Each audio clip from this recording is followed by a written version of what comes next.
Mam, kamu nggak takut tuh? Itu kan anak-anak yang HIV, terus kalau kita ketularan apa segala macam. Itu kan anak-anak kan bisa dibilang kalau belum di sini itu satu kotor, jorok, ingusnya tuh meleler-meleler, air matanya keluar gitu. Pokoknya kita kalau ngelihat sekilas gitu kayak jijik gitu. Jadi awalnya anak-anak ini begitu ketahuan statusnya di sekolah HIV positif itu dikeluarin dari sekolah. Bukan sekolah yang mengeluarkan, tetapi kepala sekolahnya mengatakan kalau anak ibu masih di sini, anak-anak yang lain akan keluar. Sama aja, iya kan?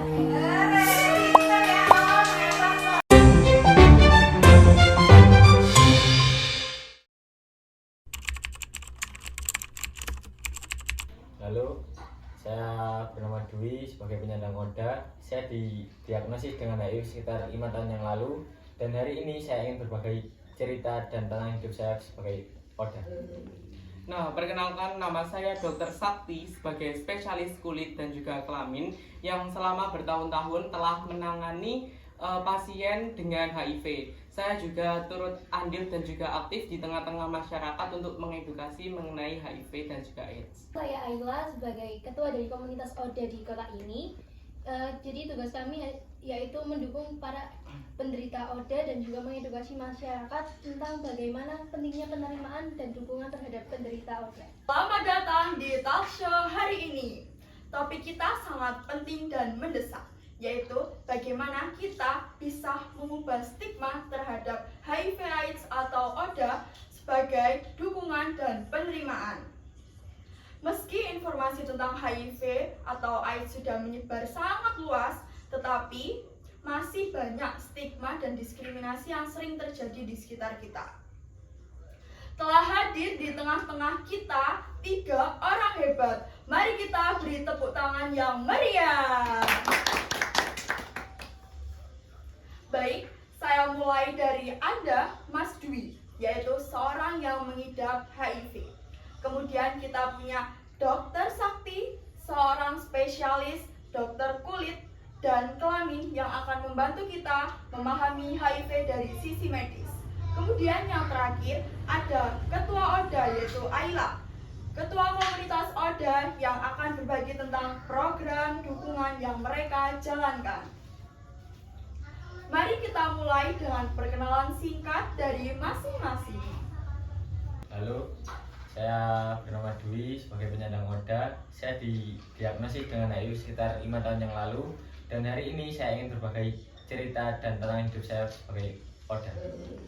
Nah, perkenalkan, nama saya Dr. Sakti sebagai spesialis kulit dan juga kelamin yang selama bertahun-tahun telah menangani pasien dengan HIV. Saya juga turut andil dan juga aktif di tengah-tengah masyarakat untuk mengedukasi mengenai HIV dan juga AIDS.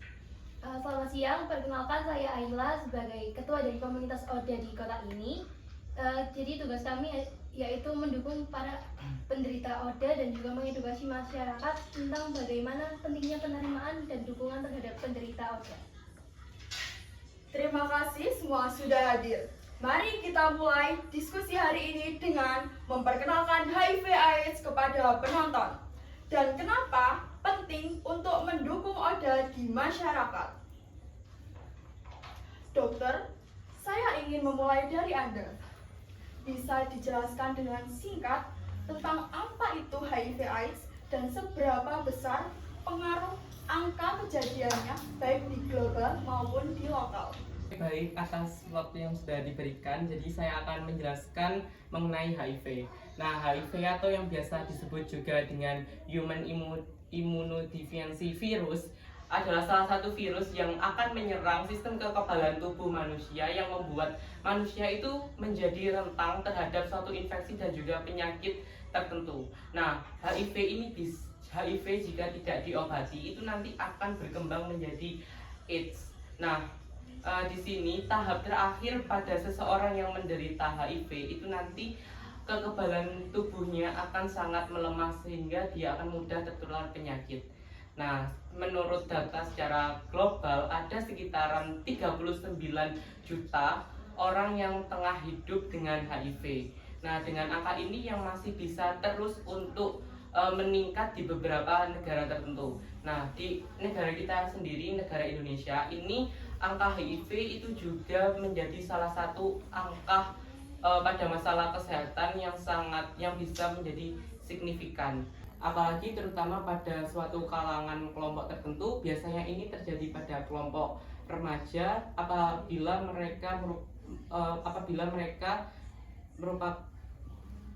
mereka itu biasanya pada kenakalan remaja atau biasanya melakukan suatu hubungan seks secara bebas.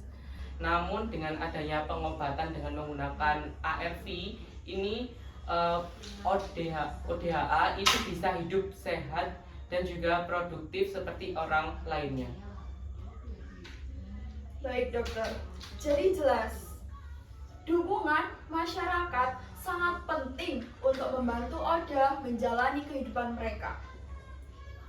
Baik, untuk Ketua ODA yaitu Mbak Ayla, bagaimana komunitas Anda bekerja untuk meningkatkan penerimaan terhadap ODA di masyarakat? Jadi komunitas kami ini selalu berusaha keras untuk menghapus stigma dengan memberikan edukasi yang benar kepada masyarakat.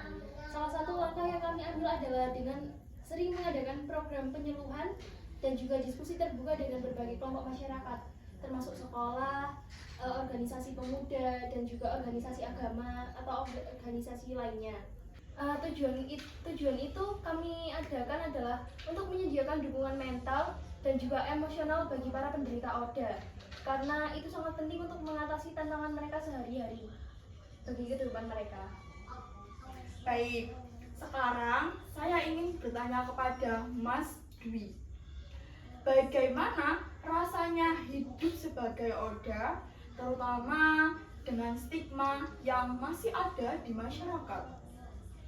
Jadi awalnya sangat sulit ketika saya didiagnosis. Saya merasa takut dan bingung. Stigma dari masyarakat membuat saya merasa terisolasi, bahkan ada teman dan keluarga yang menjauh.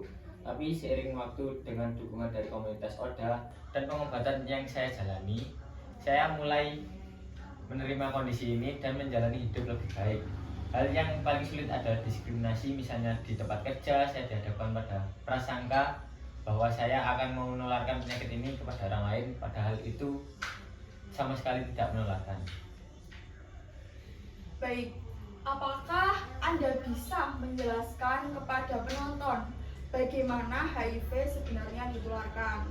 Atau bagaimana cara melindungi diri? Tentu HIV ditularkan melalui cairan tubuh tertentu seperti darah, air mani, cairan vagina, dan ASI.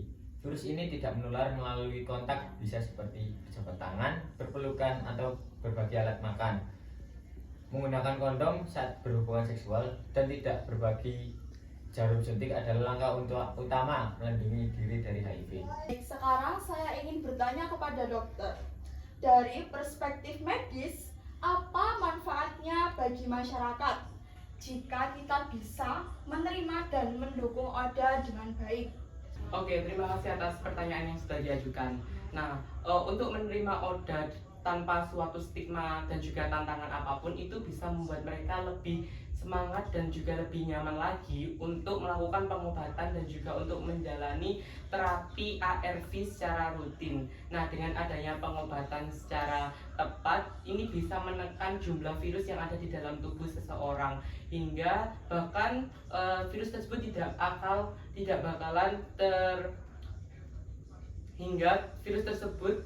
akan terdeteksi lagi di dalam tubuhnya.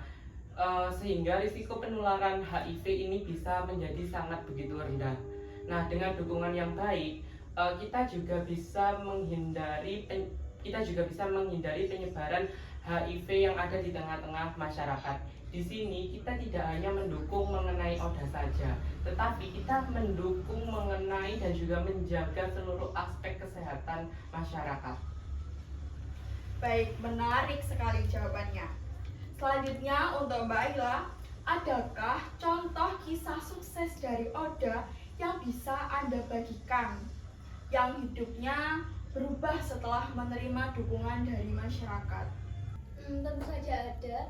Jadi dulu itu saya pernah kenal dengan salah seorang penderita ODA yang dahulu itu sangat-sangat benar-benar tertutup karena takut dengan stigma masyarakat.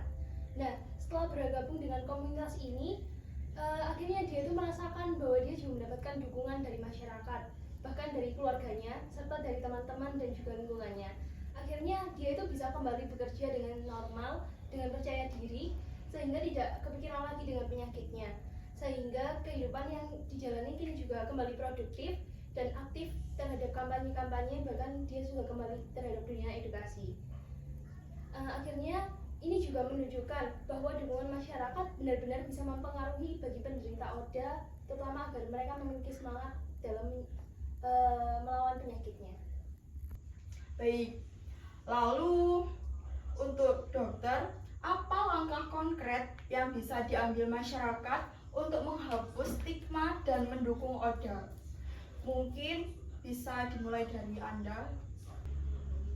Nah, langkah pertama adalah kita bisa melakukan edukasi yang kita mulai dari sekolah dan juga lingkungan-lingkungan sekitar kita. Nah, kenapa sih kalau kita melaksanakan ini kepada suatu sekolah? Karena di sekolah kan banyak sekali anak-anak yang dimana anak-anak ini nanti akan menjadi generasi penerus bangsa. Dengan adanya edukasi mengenai HIV, nantinya kita bisa menciptakan suatu generasi penerus bangsa yang bisa lebih toleransi dan juga peduli terhadap para penderita HIV yang ada di sekitarnya. Nah, tidak hanya itu, kita di sini juga bisa melakukan banyak sekali aksi di media sosial, yaitu biasanya kita nanti juga bisa menggunakan suatu media elektronik tertentu, bisa melakukan suatu video edukasi melalui TikTok ataupun pembuatan suatu poster tertentu. Nah, saya juga sangat setuju dengan pendapat dokter. Nah, jadi kita juga mendorong dengan adanya pelatihan-pelatihan bagi guru dan juga tenaga medis agar mereka lebih peka terhadap isu-isu yang dihadapi oleh penderita ODA ini. Selain itu, kami ingin melibatkan pemimpin agama dan tokoh masyarakat dalam menyebarkan pesan positif tentang pentingnya menerima penderita ODA tanpa adanya diskriminasi sama sekali. Baik, sekarang mari kita berbicara tentang kampanye media sosial. Bagaimana Anda melihat peran media sosial dalam mengubah persepsi masyarakat ODA? Untuk Mbak Ayla? Jadi menurut saya pribadi, media sosial itu adalah sarana yang sangat kuat bagi kami. Karena kami menggunakan platform ini untuk menyebarkan kisah-kisah kami, kisah-kisah inspiratif para penderita ODA dengan fakta-fakta ilmiah tentang HIV dan juga AIDS, agar tidak menimbulkan pikiran negatif di masyarakat. Jadi dengan adanya aksi ini, banyak orang bisa mengubah cara pandang mereka dan akhirnya bisa menerima para penderita ODA. Baik, pertanyaan selanjutnya untuk Mas Dwi. Bagaimana dengan dukungan mental dan emosional bagi ODA? Dukungan mental sangat penting. Banyak ODA yang merasa takut dan depresi karena stigma dari masyarakat. Program konseling dan kelompok dukungan di komunitas sangat membantu kami untuk saling berbagi pengalaman dan memberikan dukungan moral. Ini membuat kami merasa tidak sendirian dan menjalani kehidupan sebagai ODA. Baik, karena kita sudah di ujung acara, terima kasih banyak kepada semua tamu yang telah hadir untuk hari ini atas informasi yang sangat berharga. Kita semua punya peran dalam mengubah stigma menjadi dukungan, baik melalui edukasi, kampanye, atau hanya dengan memberikan pelukan dan kata-kata penyemangat bagi ODA di sekitar kita. Mari kita bersama-sama menciptakan masyarakat yang lebih inklusif dan empati. Terima kasih telah menonton dan sampai jumpa di episode berikutnya.